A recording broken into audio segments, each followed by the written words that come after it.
Molly Seidel se ha convertido en la nueva reina del maratón en los Estados Unidos, luego de lograr la medalla de bronce en los recientes Juegos Olímpicos de Tokio.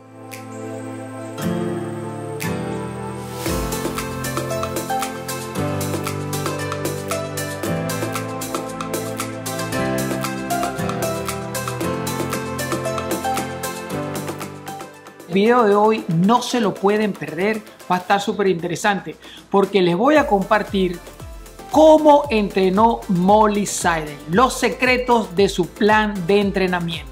Comunidad de corredores, bienvenidos a Running for Fitness, el canal donde promovemos el running como un estilo de vida. Gracias a nuestra gran comunidad de canal de YouTube, y si tú estás viendo este video y todavía no te has suscrito, este es un buen momento. Por este canal compartimos información relevante sobre este apasionante deporte, planes de entrenamiento, equipamiento, qué hacen los atletas élite, y de esa manera convertimos el conocimiento como un valor competitivo. Así que mis amigos, cuando le están dando like a este video o cuando están suscribiéndose al canal, están ayudando a que este video pueda llegar a más personas y nuestra comunidad siga creciendo. Bien, Molly Seidel, una atleta de apenas 24 años, se une a una muy reducida élite de atletas femeninas en los Estados Unidos de haber logrado medallas olímpicas. Primeramente lo logró Joanne Samuelson, luego Dina Caster y ahora lo hace Molly Seidel con una impresionante carrera en unas condiciones meteorológicas muy adversas, alta temperatura y una tremenda humedad. Otro de los detalles que hace muy meritorio resaltar esta hazaña de la atleta norteamericana es que este es apenas su tercer maratón. En el primer maratón logró la clasificación al equipo olímpico, sorprendiendo a muchos, y luego hizo un maratón dentro de su preparación, el maratón de Atlanta. Quiere decir que el futuro que tiene Molly Seidel en esta distancia es prometedor. Molly es una atleta galardonada en su etapa universitaria con varios récords nacionales y récords colegiales en distancia como 3.000, 5.000 y los 10.000 metros. Cosas curiosas de Molly Seidel, bueno, tiene el récord de los 10 kilómetros más rápidos disfrazada de pavo. También es importante que comentemos que Molly Seidel venía antes de entrar a este ciclo de preparación muy recurrente en lesiones y también sufrió de importantes desórdenes alimenticios.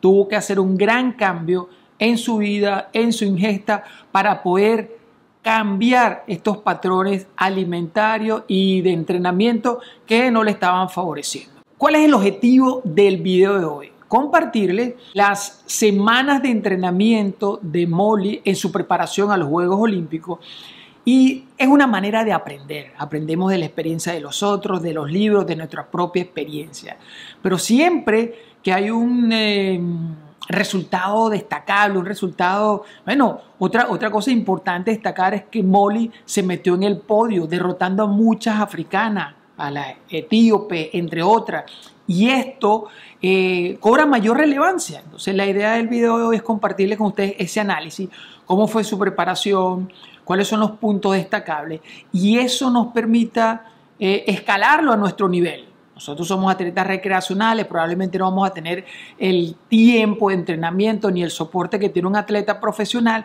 pero hay muchas lecciones aprendidas que podemos aplicar para seguir mejorando.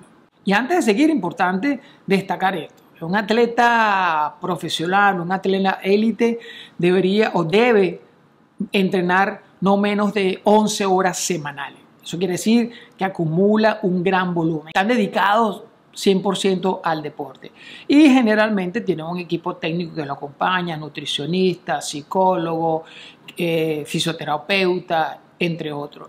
Y yo diría que el periodo, la longevidad del atleta profesional es mucho más corta. Cuando uno ve la curva de desarrollo de un atleta recreacional, sencillamente uno ve que uno tiene mayor progreso en el tiempo. Es decir, nosotros tenemos mucho tiempo para desarrollar toda nuestra capacidad para llegar a esa carrera perfecta. Y esto no es otra cosa que el tiempo que dedicamos a entrenar. Un atleta recreacional con tiempo suficiente, yo creo que pudiera llegar hasta las 7 horas de entrenamiento semanal. Y porque nosotros tenemos que combinar nuestra vida de deporte con otras facetas: padres, esposo, trabajo, descanso, etcétera, etcétera. Entonces, estamos hablando de dos características de atletas, pero este plan de entrenamiento puede servirme para mejorar mi filosofía de entrenamiento. Toda esta información que les voy a presentar acá, afortunadamente Molly es una de las pocas atletas que hace pública su información en la aplicación Strava.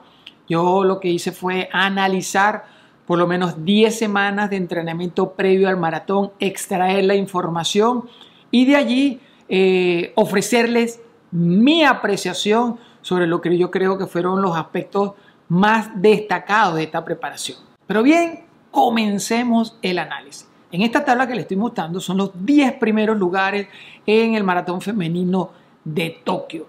La corredora más rápida llegó a un tiempo de 2:27. Este maratón a última hora tuvo que ser movido del lugar donde originalmente se iba a correr, motivado por las altas temperaturas y humedad. Sin embargo, aun cuando fue menor temperatura en el lugar donde se desarrolla la competencia, estamos hablando que la temperatura estuvo por encima de los 27 grados y la humedad estuvo entre los 60 y 65 grados. Es decir, que ya desde la partida se sabía que estas condiciones no iban a favorecer a un récord olímpico o un nuevo récord mundial.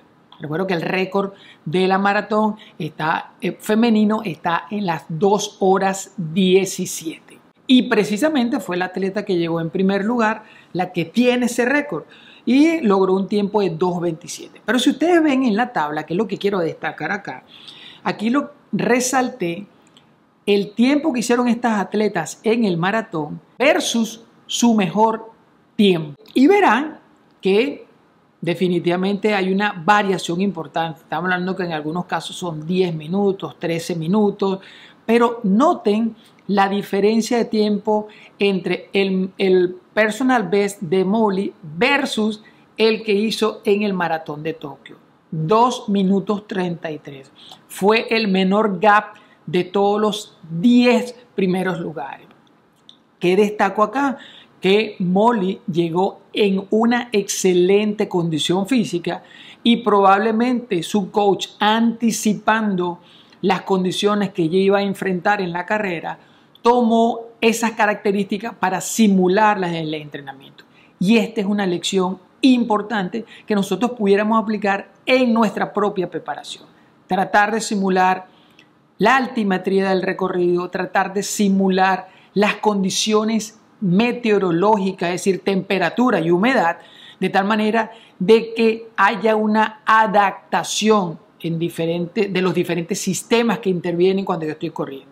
Sobre todo el sistema termorregulado. En una entrevista que se le hizo a Molly, ella se le preguntó cuál era su característica de entrenamiento, qué definía su modelo de entrenamiento. Y aquí algo súper interesante. Ella dijo de que le gustaba entrenar altos volúmenes a ritmos suaves. Y sobre esta gran base que construye, trabajar o incluir trabajos de intensidad. Yo cuando escuché esto, wow, fuegos artificiales en mi cabeza, porque esta es la filosofía que nosotros aplicamos en nuestro método Running for Fitness. Desarrollar el motor aeróbico. Si tengo resistencia, puedo desarrollar resistencia anaeróbica. Pero mire que también aquí esto es súper interesante. En la escuela norteamericana de preparación para el maratón se prefieren atletas que vienen de velocidad, de distancias rápidas, es decir, atletas de la milla, atletas de 5.000 hasta de 10.000. Van logrando un desarrollo y luego que su longevidad en performance comienza a decaer en esa distancia, lo transforman en maratonistas. En el caso de Molly es muy similar, viene de recorrer cross country, 3.000, 5.000 y 10.000. Sin embargo, algo que le criticaban cuando hizo su debut en el maratón es que decían que era demasiado joven para incursionar en esta distancia. Sin embargo, en los trail clasificatorios logró el primer lugar. También comentó en esa entrevista que, se sentía un poco defraudada durante esa época en la cual tenía problemas de salud, desórdenes alimentarios, y decidió hacer un cambio radical y dijo así: primero debo ser una persona sana para luego ser una atleta profesional. Amigos, y esto es importantísimo. Puedo tener condición física, pero no puedo tener salud. Y puedo tener salud, pero no puedo tener condición física. ¿Cuál es la clave? Y por eso que nosotros vendemos la idea running como estilo de vida, vida en balance. Un estilo de vida saludable que me permita, a través de la práctica deportiva, tener una condición física. Y luego sobre eso, buscar peak de performance que redefinan mis límites personales. En esta tabla que les muestro acá son algunos de los récords que aparecen publicados en Strava para Molly.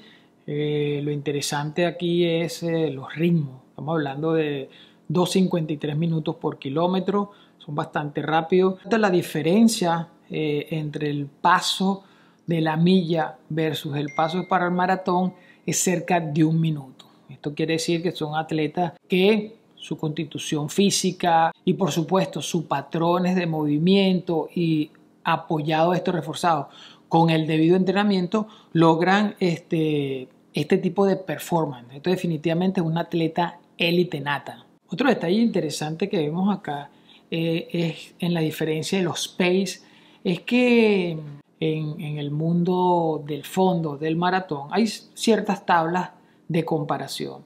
En este caso se dice que la diferencia entre el pace de 5K y el del maratón de un atleta debe ser aproximado 13%, cuando la diferencia con Molly es de 11%, no es relativamente sustancial, pero esto nos ayuda a entender un poco el estilo de la corredora. Es lo que en la categorización de Greg McMillan él define o ubica a los corredores en 3 niveles. En los Speedy Monster, es decir, aquellos atletas que prefieren la velocidad y corren en velocidad.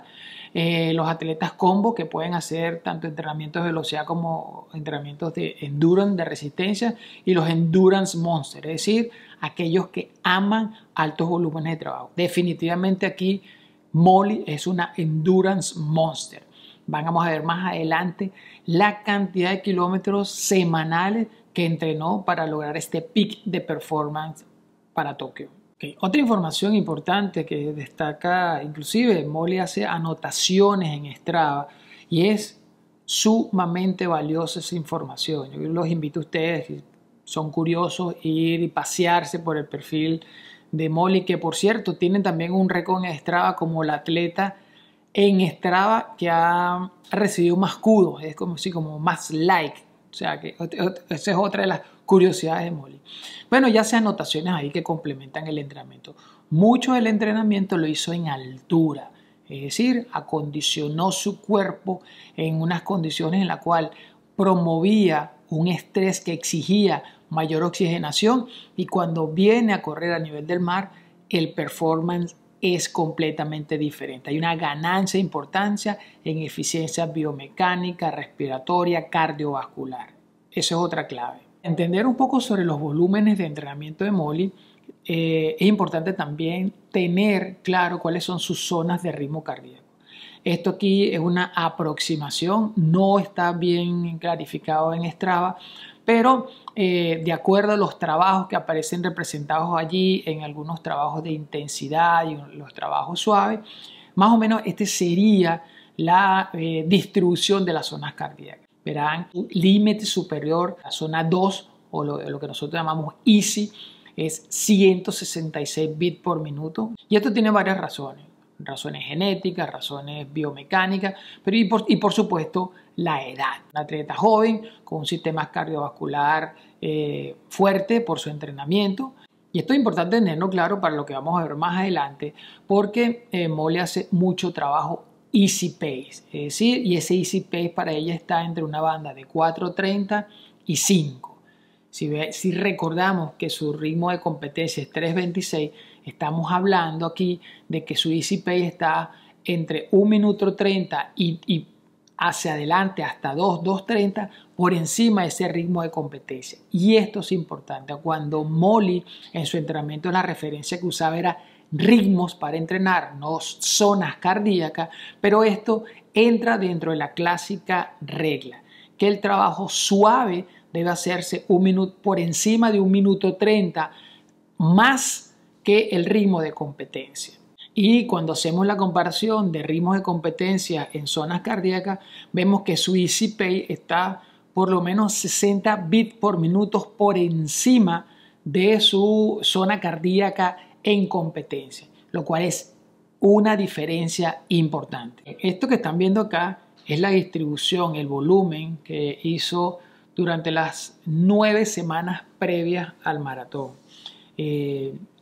Verán que, wow, esto me sorprendió.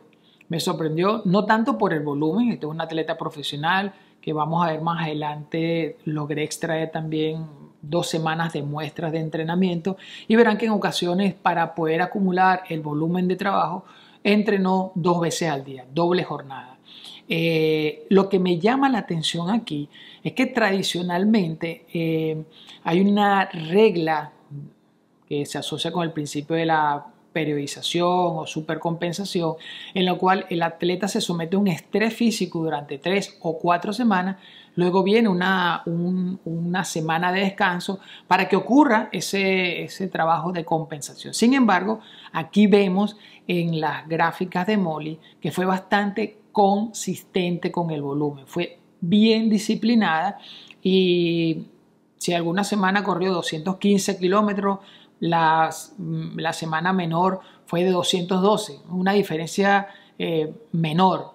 Ahora, ¿cuál es mi observación acerca de esto? Que probablemente un trabajo previo a este plan de entrenamiento del maratón le permitió construir una poderosa base aeróbica, es decir, tolerar esta cantidad de volumen de entrenamiento y su tasa de recuperación post-entrenamiento es mucho mejor. ¿Qué quiere decir esto? Que hubo un trabajo previo de acondicionamiento. ¿Esto se puede hacer en un atleta recreacional? Yo creo que sí, siempre y cuando el atleta vea su preparación desde una perspectiva macro. Es decir, no voy a entrenar para este plan de entrenamiento en la típica visión de 16 semanas, sí que no lo puedo hacer 1 año o 18 meses. Es decir, construye una base aeróbica para luego sobre esa base aeróbica poder tolerar más volumen, que es algo importante en la ecuación del performance.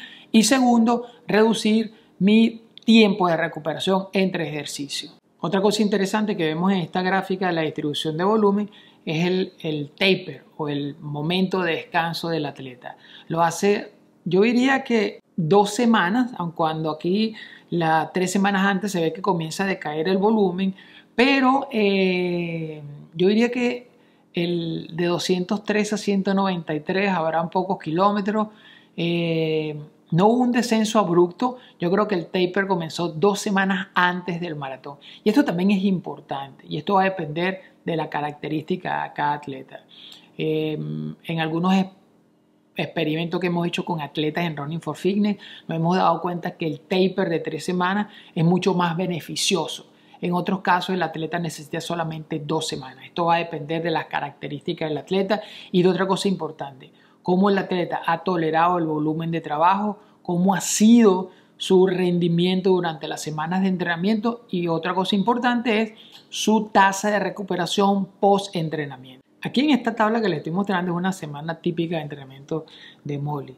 Verán que prácticamente no tiene días de descanso, entrena los 7 días de la semana, pero un detalle importante, en sus observaciones en Strava anotaba que en ocasiones cuando se sentía cansada bypaseaba el entrenamiento de intensidad, es decir, lo suspendía y esto es importante. Muchas veces nosotros generamos estrés por cumplir todas las sesiones de entrenamiento y algo que nosotros apuntalamos en Running for Fitness es el plan se adapta a ti, tú no al plan. ¿Qué significa eso? Si hoy no puedo entrenar porque tengo, por cualquier razón, yo bypaseo esa sesión de entrenamiento y el coach es responsable de reorganizar para que no se pierda el objetivo del entrenamiento. En algunos casos también, algunos atletas élite han dicho que solamente han podido cumplir el 90% de las sesiones de entrenamiento programadas. Ahora, también se destaca acá que cuando un atleta es capaz de entrenar 7 días a la semana, vuelvo a insistir, es porque su tasa de recuperación es importante. Y por otro lado, porque debe tener un plan de recuperación muy estructurado, es decir, criomasaje, fisioterapeuta, también la alimentación va orientada a facilitar la recuperación. Esto es la característica de un atleta élite. También lo que le comentaba hace unos minutos, vemos aquí que hay días, por ejemplo, los lunes, los miércoles, los jueves y los sábados, hacia doble sesión de entrenamiento, ya vamos a ver el volumen.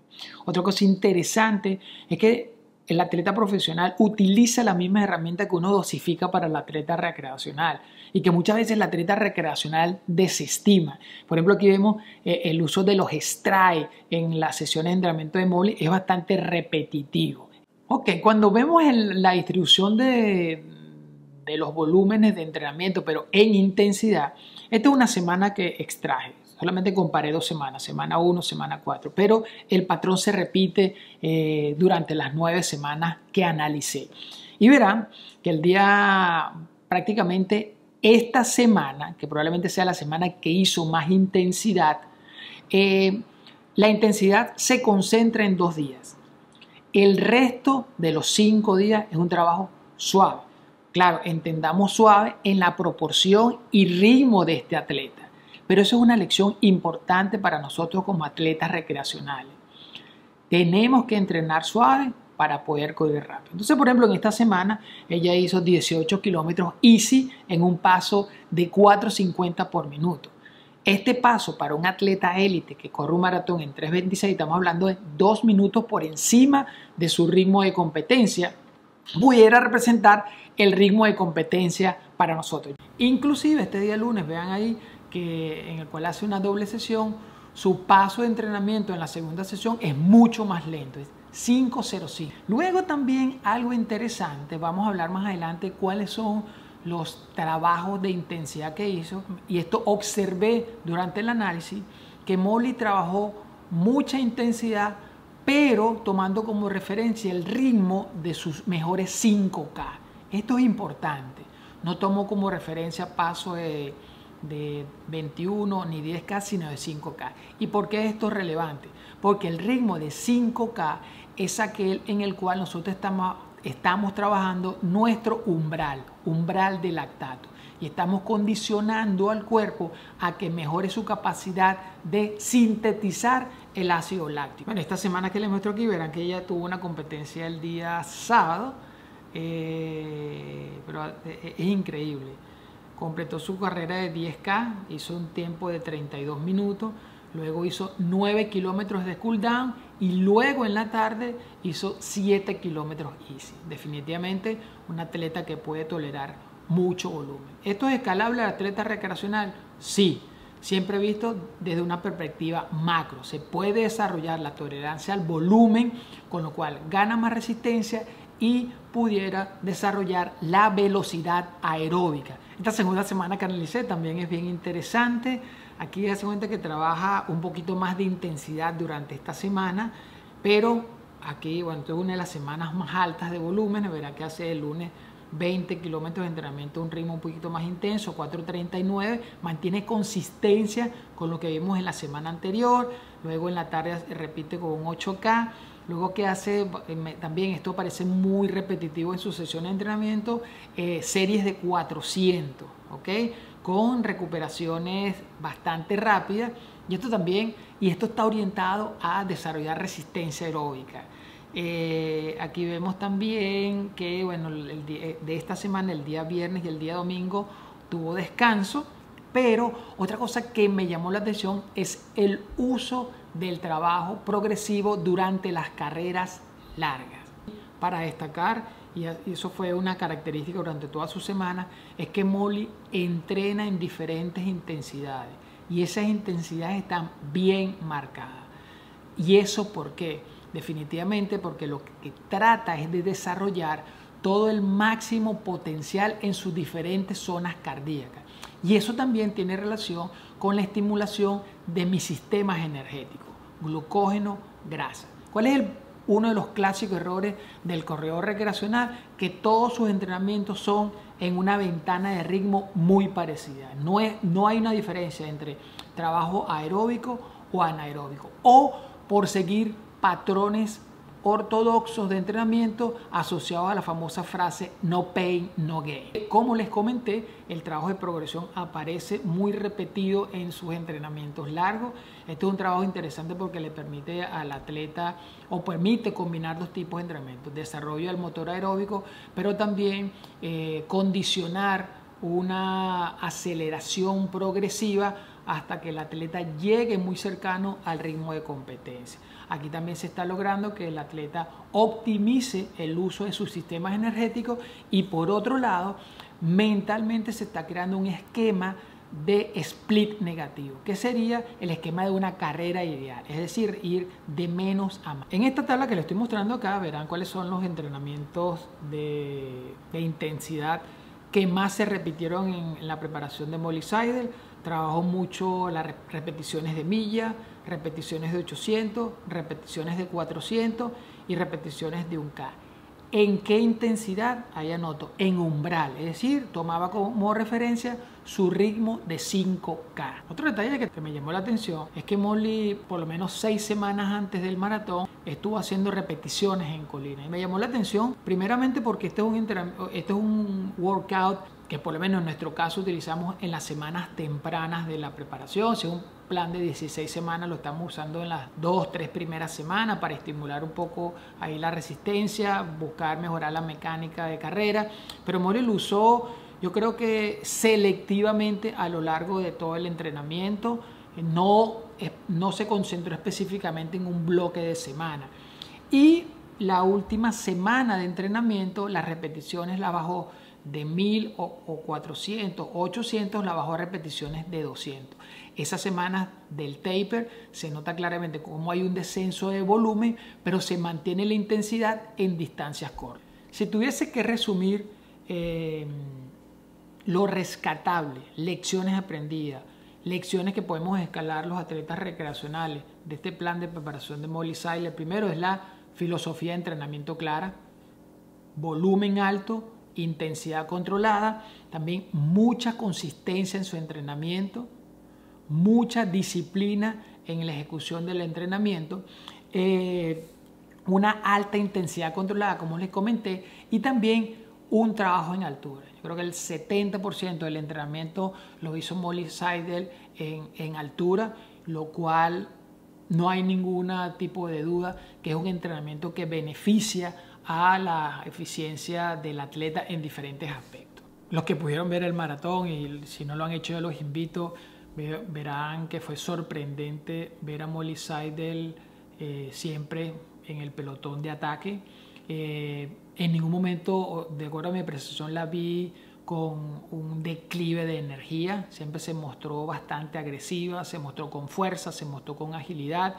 Y aun cuando las africanas fueron bastante conservadoras, el punto del ataque se llevó cerca del kilómetro 35, 37 y ahí estuvo Molly. Por supuesto no aguantó esa arremetida africana, pero mantuvo un ritmo constante, no hubo un decaimiento. Y en algún momento, cuando el atleta que llegó en segundo lugar comenzó su declive de energía, desafortunadamente la distancia de la que Molly se encontraba era mucha, pero Molly inclusive pudo aumentar el ritmo durante esos kilómetros finales. Esto es lo que demuestra una excelente preparación y que probablemente unas mejores condiciones meteorológicas que favorecerían a todas las atletas, también por supuesto Molly pudiese haber logrado un mejor resultado. Para cerrar, músculo mental. Desafortunadamente Molly no escribe en Strava cómo preparó su entrenamiento mental. Sin embargo, en una entrevista que le hicieron post maratón, manifestó algo que me llamó la atención.